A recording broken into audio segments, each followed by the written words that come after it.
Delta பகுதியில் வறட்சியால் சம்பா சாகுபடி பாதிக்கப்பட்ட விவசாயிகளுக்கு மேலும் தாமதிக்காமல் காப்பீடு மற்றும் இழப்பீட்டை வழங்க வேண்டும் என PR பாண்டியன் வலியுறுத்தியுள்ளார்.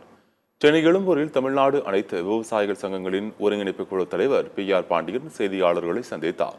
அப்போது பேசிய அவர், டெல்டா பகுதியில் வறட்சியால் சம்பா சாகுபடி பாதிக்கப்பட்டுள்ளது என கூறினார். இதற்கு இன்னும் விவசாயிகளுக்கு காப்பீடு இழப்பீடு வழங்காததை கண்டித்து அக்டோபர் 2ஆம் தேதி காவிரி டெல்டா பகுதிகளான திருவாரூர், தஞ்சை உள்ளிட்ட பகுதிகளில் போராட்டம் நடத்த உள்ளதாக தெரிவித்தார். தொடர்ந்து பேசிய அவர், நடிகர் விஜயிடம் அணை விவகாரம் குறித்து பேச அப்பாயின்மெண்ட் கேட்டதாகவும், ஆனால் அவர் நேரம் ஒதுக்கவில்லை என்றும் கூறினார். விஜய் தலையிட்டு விவசாயிகள் மற்றும் தண்ணீர் பிரச்சினைக்காக குரல் கொடுக்க வேண்டும் என்றும் PR பாண்டியன் வலியுறுத்தினார்.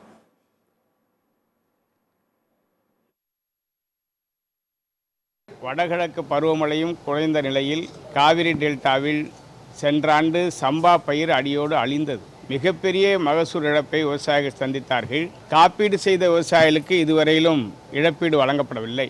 இந்த இழப்பீட்டை பெற்றுக் கொடுக்க வேண்டிய பொறுப்பு தமிழ்நாடு அரசிடம் இருக்கிறது. தமிழ்நாடு அரசு தான் ஒவ்வொரு ஆண்டும் காப்பீட்டு நிறுவனங்களை தேர்வு செய்து காப்பீடு செய்ய அனுமதி கொடுக்கிறது. அதற்காக ஆண்டுதோறும் மத்திய மாநில அரசுகளோடு விவசாயிகள் பங்களிப்பு தொகையும் சேர்த்து 5000 கோடி ரூபாய் இழப்பீடு வழங்குவதற்காகவே காப்பீட்டு நிறுவனங்களுக்கு செலுத்தப்படுகிறது.